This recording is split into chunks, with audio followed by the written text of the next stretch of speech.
Alunos queridos do quinto ano, a professora Marô vem hoje para mais uma aula de língua portuguesa. Hoje eu vou terminar a unidade 10 da nossa apostila número 3. Começamos na aula passada, lendo várias fábulas, fazendo interpretação. Hoje nós vamos continuar essa unidade, terminar e trabalhar também algumas atividades complementares que têm a ver com essa fábula, com essa unidade. Então vamos lá, ó. A professora fará a leitura individual das páginas 40 e 41. Vocês deverão acompanhar a explicação das páginas 40 e 41, atividades complementares de 86 e 89, produzir texto, tarefa, realizar as atividades complementares no caderninho de vocês, porque vocês não têm espaço na apostila, e entregar para os seus professores. Qualquer dúvida, entre em contato com eles, sempre. Converse, não deixe essa dúvida passar. Assim você vai aprender mais. Combinado? Nossa aula. Começaremos hoje com produzir texto. No início deste módulo, você conheceu as fábulas O Velho e a Morte, A Raposa e os Cachos de Uvas, escrito por Ésopo.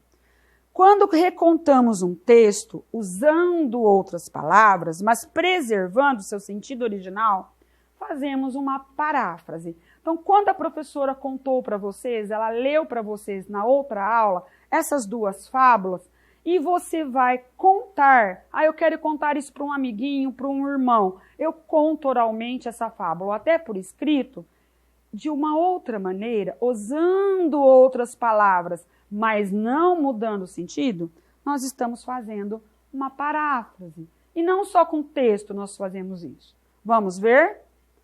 Mas o que é uma paráfrase, professora? É quando recontamos uma história oralmente ou por escrito, ou até quando reproduzimos com nossas palavras uma frase que já foi dita por alguém, ou ainda quando elaboramos um trabalho de pesquisa. Então, olha, uma frase já dita por alguém, eu escutei alguém falar uma frase, eu vou lá, conto para outra pessoa. Eu mudei uma palavrinha, mas é sinônimo. É uma paráfrase. Mas, professor, uma pesquisa escolar, um trabalho escolar também é uma paráfrase? Sim, você vai lá, pesquisa em vários lugares o que seu professor pediu, você escreve a sua maneira. Tudo que você entendeu, não mudando nada do que está escrito ali, mas eu posso pôr um sinônimo, eu posso contar com as minhas palavras, então isso também é uma paráfrase. Parafrasear é diferente de resumir, então não é eu pegar a fábula, resumir, torná-la menor. Às vezes pode ser até mais extensa do que o texto de referência. Então, da maneira que eu posso contar isso, pode ser que a minha paráfrase, da maneira que eu contei, fique maior, mais extenso que o texto original. Recursos que podem ser utilizados para parafrasear um texto. Sinônimos, palavras com o mesmo sentido. O atleta treinou muito, mas perdeu o jogo. O atleta treinou muito, mas perdeu a partida. Troquei, mas são palavras sinônimas com o mesmo significado. Antônimos, ele era fraco. Ele não era forte. Trocamos, tá? Fraco e forte, antônimos, mas o significado continua o mesmo. Agora a professora irá ler para vocês uma paráfrase dessa fábula. Essa fábula já foi lida na aula anterior, no início da aula anterior. Então agora eu vou ler a paráfrase dela. Se vocês voltarem na aula anterior, vocês vão ver que o texto original é bem menor do que esse. Foi o que a professora acabou de explicar. Então vamos lá. Na aula anterior, o título era A Raposa e os Cachos de Uva. Aqui, A Raposa e as Uvas. Certo dia, uma raposa esfomeada e muito faminta, pois não comia 2 dias, resolveu descansar debaixo de uma parreira. Já estava deitada há alguns minutos quando olhou para cima e avistou belos cachos de uva madura. Imaginando que as uvas estavam deliciosas, não pensou 2 vezes. Saltou o mais alto que pôde, tentando arrancar um dos cachos. Caiu, tentou novamente, mas não conseguiu. Depois de tentar várias vezes, concluiu que, por mais que se esforçasse, não alcançaria as uvas. Foi embora, dizendo com desprezo: "Estão verdes." Assim são as pessoas, desprezam aquilo que não podem ter. Então, aqui vocês conheceram a paráfrase daquela fábula que a professora leu no início da aula anterior. Se vocês perceberem, voltarem lá na aula anterior, conseguirem fazer isso no caderninho de vocês, vocês vão perceber que essa aqui está bem maior. Mas por que a professora fez isso com vocês? Vamos ver. Agora chegou sua vez. Você irá produzir uma paráfrase da fábula Os Viajantes e o Urso. Essa fábula está na tarefa número 1 que vocês fizeram na aula passada. Vocês deverão voltar lá, ó, página 42, ler essa fábula novamente várias vezes. Vou dar uma dica. Conte para um amiguinho, às vezes pelo WhatsApp, conte para o irmãozinho, conte para bastante pessoas, oralmente primeiro. Depois, você pega o seu caderno, coloque o título e faça essa paráfrase. Que isso, professora? Você vai escrever essa fábula do seu jeito, à sua maneira, tá? Como você entendeu. É fácil porque você já tem o texto base aí. Você já tem a fábula na sua apostila. É só ler várias vezes, depois sentar e escrever bonitinho no seu caderno. Importante. Ao parafrasear um texto, devemos usar nossas próprias palavras, mas sem alterar os fatos narrados. Então, eu vou contar como eu entendi, mas eu não posso mudar o fato, não posso mudar a personagem, eu não posso mudar onde aconteceu. Entenderam? Eu tenho certeza que vocês vão fazer direitinho.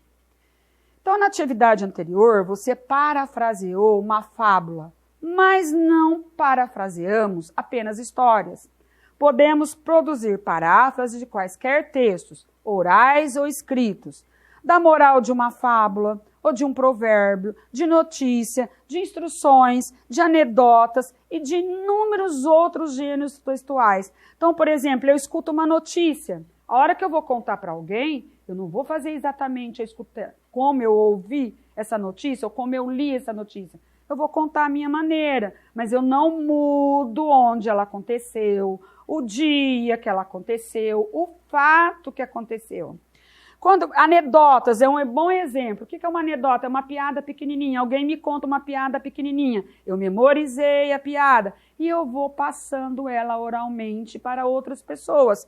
Isso é parafrasear, tá? Eu não mudo a piada de jeito nenhum, o sentido, que acontece, nada. Mas eu conto a minha maneira. Às vezes é mais engraçada do que a maneira como eu ouvi. Então, são vários exemplos aqui muito interessantes do que é parafrasear. Desta vez, você fará uma paráfrase de um texto informativo sobre o trabalho infantil. Para isso, você deve preservar as informações mais importantes do original, expor as informações usando seu próprio vocabulário e criando suas próprias frases. Numa pesquisa escolar que não é tarefa fácil, também realizamos um exercício de paráfrase. Lemos um ou vários textos e depois reproduzimos com nossas palavras as informações que obtivemos. Então, aqui vocês têm o texto que vocês vão parafrasear. Peguem seu caderno, você vai colocar um título para esse texto, leia várias vezes, aí vai dar uma volta. Se quiser fazer mais tarde, leia de novo, conte para alguém o que você leu aqui. A professora vai ler para vocês e vou explicar. E faça essa paráfrase bem bonitinha. O trabalho infantil é um assunto muito sério, hein, que fala aqui. O trabalho infantil no Brasil ainda é um grande problema social. Milhares de crianças ainda deixam de ir à escola e ter seus direitos preservados e trabalham desde a mais tenra idade na lavoura, campo, fábrica ou casas de família em regime de exploração, quase de escravidão, já que muitos deles não chegam a receber remuneração alguma. Hoje em dia, em torno de 4.800.000 crianças e adolescentes de 5 a 17 anos estão trabalhando no Brasil, segundo o PNAD de 2007. Desse total, 1.200.000 estão na faixa entre 5 e 13 anos. Então, você vai ler esse texto várias vezes, vai pegar o seu caderno, que tem linha, o seu caderno bonitinho, coloca a página, produzir texto, a página, dê um título e escreva a sua maneira isso que você leu aqui. Professora, eu posso ler de novo? Ótimo! pause o vídeo, volte, leia novamente o texto. Se quiser, conte oralmente na sua cabecinha, pense como é que você vai escrever isso, depois passe para o caderno. Hora da tarefa. Exercício 5. Na sala de aula você recontou oralmente a fábula de Êxopo, os viajantes e o urso. Sua tarefa agora é escrever uma paráfrase dessa história. A professora já pediu anteriormente para vocês fazerem isso. Então, por isso que essa atividade está escrita que você já fez, ela já está realizada, tá? Exercício 6. Após finalizar a primeira versão da paráfrase que produziu, revise-a cuidadosamente. Sempre tem isso nas nossas produções de texto, a revisão do texto. Você manteve as informações, os fatos, personagens, lugar, tempo da fábula original, não mudou esses fatos. Isso eu não posso mudar de maneira alguma. Eu posso mudar uma palavra, uma frase, mas usando sinônimo. Mas os fatos, as personagens, lugar, tempo, não. Contém frases ou trechos idênticos aos originais? Se contiver, altere. Então, eu não posso copiar igualzinho está lá. Eu tenho que fazer alguma mudança. Está corretamente grafado e adequadamente pontuado? Você, estão com dúvida de como escreve uma palavra? Pesquise, ou até pergunte ao seu professor, se possível.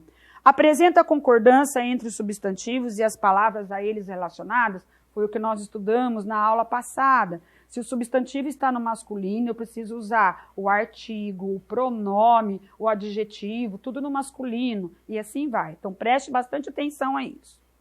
Exercício 7.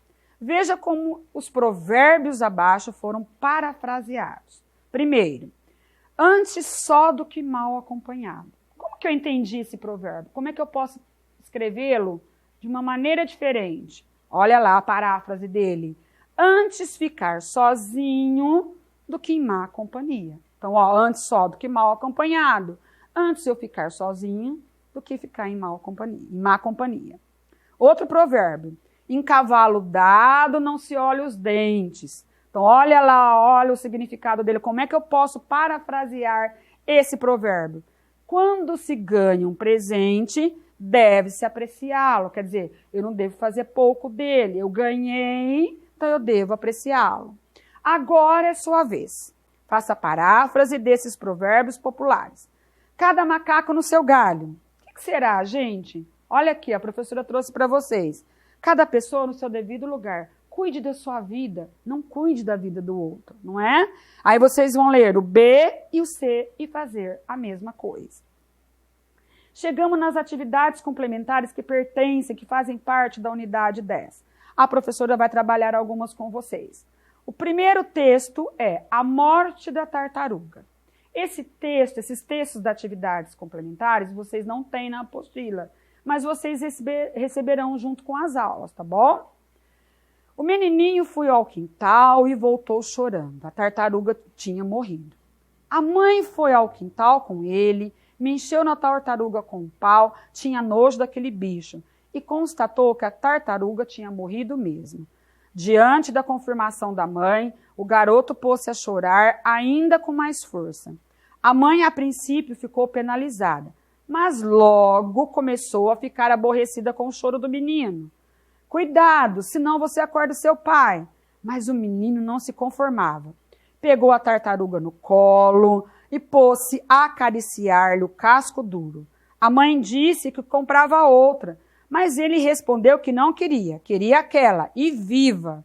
A mãe lhe prometeu um carrinho, um velocípede, lhe prometeu uma surra, mas o pobre menino parecia estar mesmo profundamente abalado com a morte do seu animalzinho de estimação.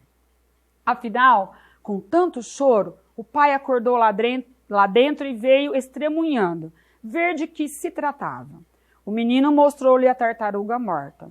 A mãe disse, está aí assim há meia hora, chorando que nem maluco. Não sei mais o que faço. Já lhe prometi tudo, mas ele continua berrando desse jeito. O pai examinou a situação e propôs, olha, Henriquinho, se a tartaruga está morta, não adianta mesmo você chorar. Deixe ela aí e vem cá com seu pai. O garoto depôs cuidadosamente a tartaruga junto do tanque e seguiu o pai pela mão. O pai sentou-se na poltrona, botou o garoto no colo e disse: eu sei que você sente muita morte da tartaruguinha. Eu também gostava muito dela. Mas nós vamos fazer para ela um grande funeral. Empregou-se de propósito a palavra difícil. O menininho parou imediatamente de chorar. Que é funeral? O pai explicou que era um enterro. Olha, nós vamos à rua, compramos uma caixa bem bonita, bastante balas doces e voltamos para casa. Depois botamos a tartaruga na caixa em cima da mesa da cozinha e rodeamos de velinhas de aniversário. Aí convidamos os meninos da vizinhança, acendemos as velinhas, cantamos o Happy Birthday to You para a tartaruguinha morta e você assopra as velas. Depois pegamos a caixa, abrimos um buraco no fundo do quintal, enterramos a tartaruguinha e botamos uma pedra em cima com o nome dela e o dia que ela morreu. Isso que é um funeral. Vamos fazer isso? O garotinho estava com outra cara. Vamos, papai, vamos. A tartaruguinha vai ficar contente lá no céu, não vai? Olha, eu vou apanhar ela. Saiu correndo. Enquanto o pai se vestia, ouviu um grito no quintal. Papai, papai, vem cá, ela está viva. O pai correu para o quintal e constatou que era verdade. A tartaruga estava andando de novo normalmente. Que bom, hein? Disse. Ela está viva, não vamos ter que fazer o funeral. Vamos sim, papai, disse o menino ansioso. Pegando uma pedra bem grande, eu mato ela. Moral da história. O importante não é a morte, é o que ela nos tira. Exercício 4, atividade 4. Você ouviu a fábula A Morte da Tartaruga, do escritor Milor Fernandes. Agora resolva as atividades abaixo. O fato que gerou conflito nessa fábula foi, nós temos 4 alternativas. O fato que gerou conflito? Por que essa fábula foi escrita? O que aconteceu que fez desenrolar toda essa história? Tá fácil. Leia as 4 e assinale a que você considera correta. Item B. No texto, inicialmente, o menino estava inconsolável e a mãe não conseguia fazê-lo parar de chorar. O que aconteceu para que ele parasse de chorar? Então, teve um fato, teve um momento na história que alguém apareceu, que estava dormindo, que fez o menino parar de chorar. Será que é isso? Olha lá, ó, nós colocamos aqui. E essa pessoa disse que ia fazer alguma coisa. Então, leia, escreva isso com as suas palavras. Quando você ler isso daqui, essa resposta, escrever com as suas palavras, você está fazendo uma paráfrase, tá bom? Item C. O pai usou a palavra funeral enquanto conversava com o filho. Segundo o narrador, ele empregou de propósito uma palavra difícil. Que palavra o pai poderia ter usado com o mesmo sentido de funeral? Gente, tá fácil. Na história, no texto fala isso, tá? Qual foi a intenção do pai ao usar essa palavra difícil? Por que o pai, então, usou a palavra funeral? Para acontecer o quê? Para acalmar o menino, deixá-lo mais nervoso, fazer ele parar de chorar, de gritar? Vamos ver? Ó, nós colocamos aqui a resposta do item C e a resposta do item D. Leiam e respondam com as palavrinhas do jeitinho de vocês. Combinado? Item E. Nós já trabalhamos isso daqui no ortografar da primeira parte da unidade 10. Quem lembra? Ó, nós vamos completar as palavras usando N ou M. Vou lembrar vocês da regrinha.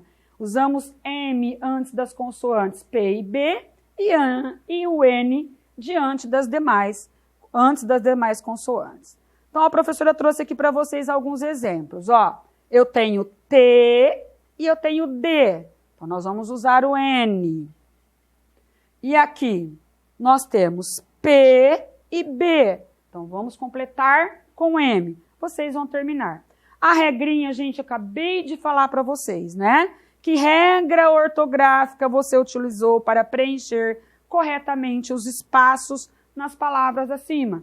Usa-se M antes de P e B e N antes das demais consoantes. Tá fácil? Mas a professora mesmo assim trouxe para vocês, tá bom?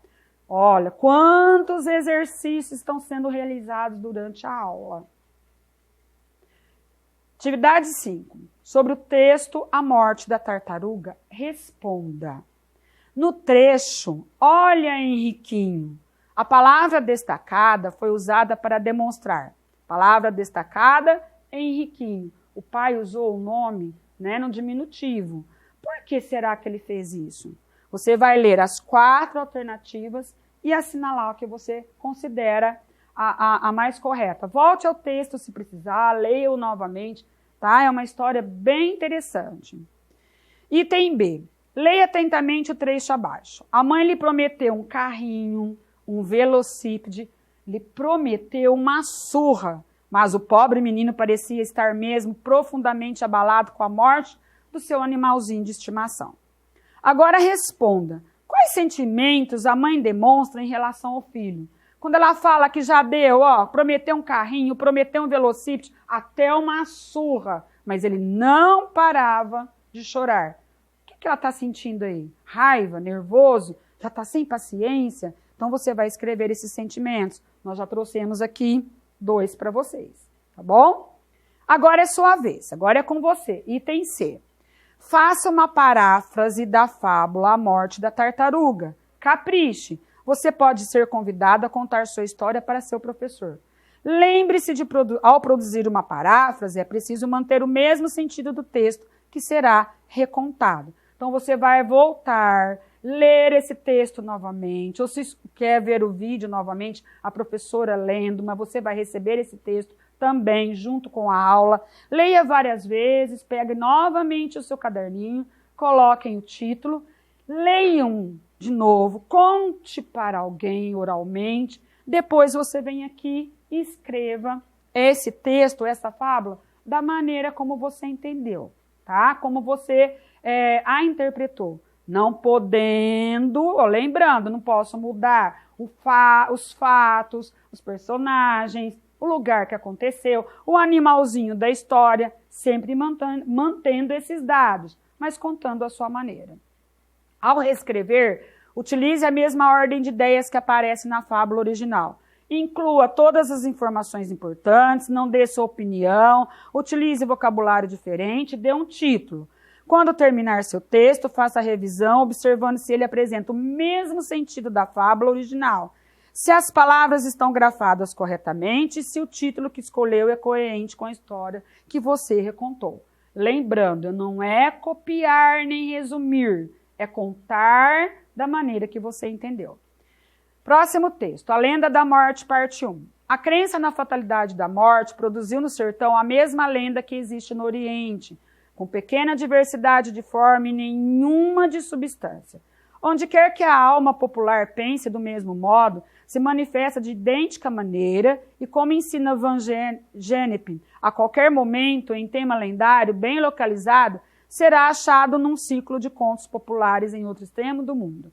Conta Paula de San Vitor que na Turquia, em certa época, um dos mais queridos pachás vinha saudar o sultão na sala do divã e suplicar-lhe para ser nomeado governador numa cidade distante.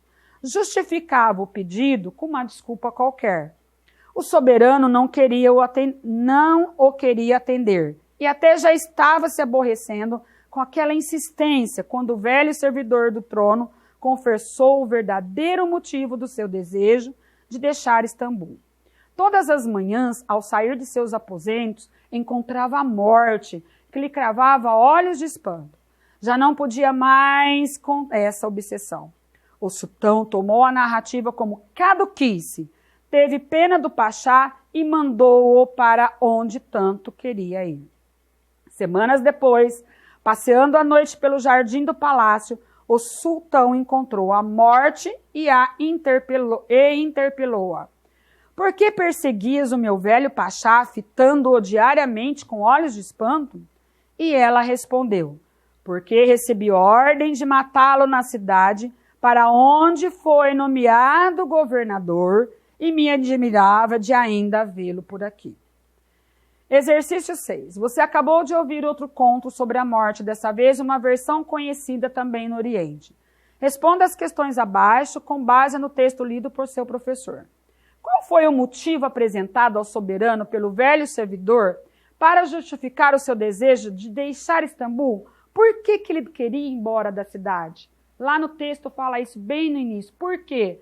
A princípio ele não contou o motivo, mas o seu soberano, o seu superior queria saber esse motivo. Aí ele foi e contou. Se precisar, volte ao texto.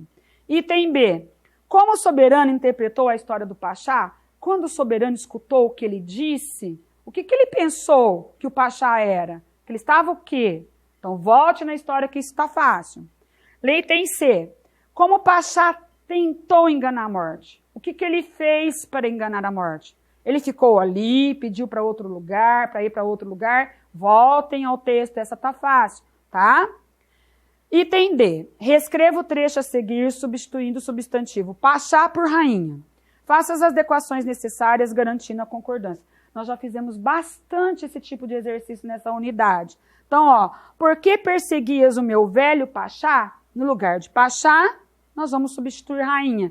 Por que perseguias a minha velha rainha? E aí a professora vai deixar para vocês continuarem. Terminar de ler e continuar a fazer isso. Nós trouxemos a resposta. Leia e depois faça sozinho. Combinado? Segundo texto, a parte 2, a lenda da morte. Essa certeza de que ninguém escapa à morte no dia marcado se consubstancia também numa história sertaneja. Um caçador armou um mondel por trás de um cemitério a fim de pegar um tatu que costumava andar por ali. Numa noite de luar, topou com maior espanto a morte presa naquela armadilha, cujo pesado tronco lhe caíra sobre uma das tíbias. O corpo esquelético se estirava no chão envolto no branco lençol e a foice rolara por uma ribanceira, ficando pendurada numa raiz de angico. Gelado e imobilizado de pavor, o matuto ouviu a morte chamá-lo. Vem cá, livra-me deste mondel e o recompensarei. Cobrou algum ânimo, aproximou-se e, aproveitando o ensejo, pediu-lhe como recompensa para libertá-la o direito de viver, sadio e forte até avançada idade, que somente diria depois dela lhe revelar quanto teria de vida se não fosse aquela ocasião de prestar-lhe um favor.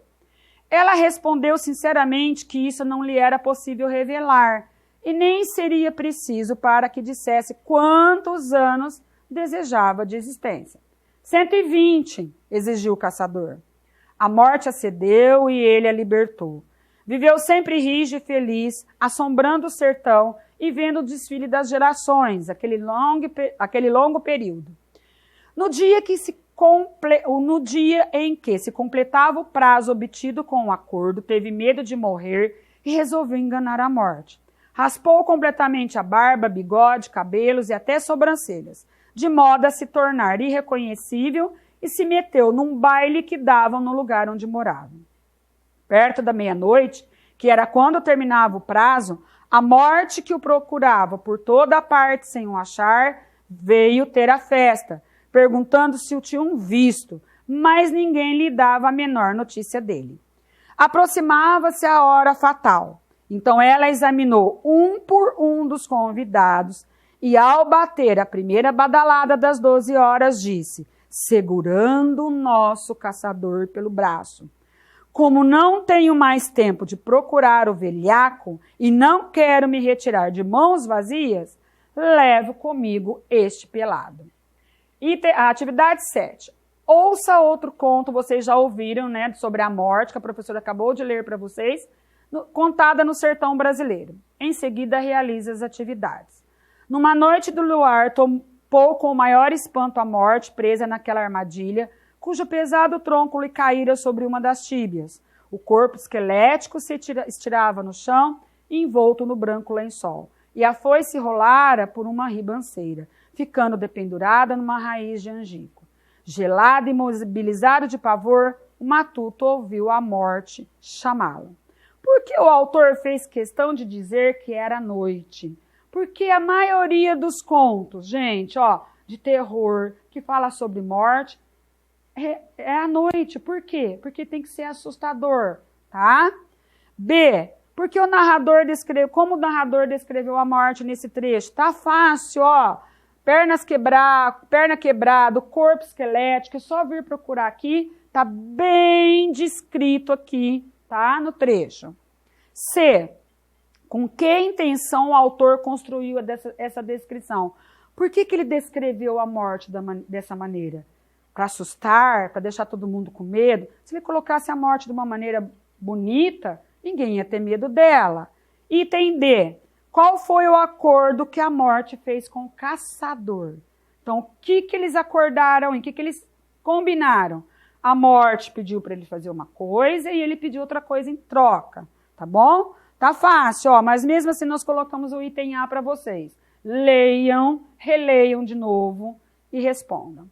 Atividade 8. Responda as questões referentes aos 2 contos sobre a morte, os 2 que nós acabamos de ler. A. Explica o sentido das expressões em destaque nos trechos abaixo. Todas as manhãs, ao sair de seus aposentos, encontrava a morte que lhe cravava olhos de espanto. Então, você vai procurar aí, ó, o significado do que está destacado e escrever o sentido ali. A mesma coisa no item 2, Mondel. Procure o significado de Mondel e explique ali esse significado. Item B. Nas 2 histórias, as personagens tentam enganar a morte, mas no final ela consegue vencê-las. Como isso aconteceu? Na primeira, para onde que o Pachá foi? O que ele fez para enganar a morte? Mas ela conseguiu encontrá-lo. E na segunda história, o que ele fez para enganar a morte? Lá depois, né? Quando deu 120 anos, que ele já tinha passado do tempo que ele combinou com a morte, o que ela, né? Ó, o que ela fez? Como que a morte conseguiu vencê-los? Tá bom? Item C. Reescreva o trecho abaixo, acrescentando uma característica para o caçador e outra para o tatu. Não se esqueça de observar a concordância entre as palavras. Uma característica, um adjetivo. O que o caçador e o que o tatu podem ser? Caçador, corajoso, medroso, forte. Tatu, grande, pequeno. Vamos lá? Nós trouxemos aqui uma possível resposta. Você pode escrever outra aí do seu jeitinho. Terminamos a nossa aula. O que você deverá fazer? Assistir a videoaula, se precisar pausar, escutar novamente as histórias. Isso é muito importante na hora de vocês realizarem as atividades. Leiam, gente, com atenção. Caprichem nessas fotos ao enviar para o seu professor. Tire dúvida com ele se necessário, mas não deixem de fazer. Fizemos muitos exercícios juntos. Pouca coisa ficou para vocês aí. Assistam às aulas. É importantíssimo. Todos os professores estão dando explicações excelentes durante a aula que vai te ajudar a responder aí. Então, até a próxima aula. Um beijo e um abraço para todos os alunos do 5º ano. Até a próxima.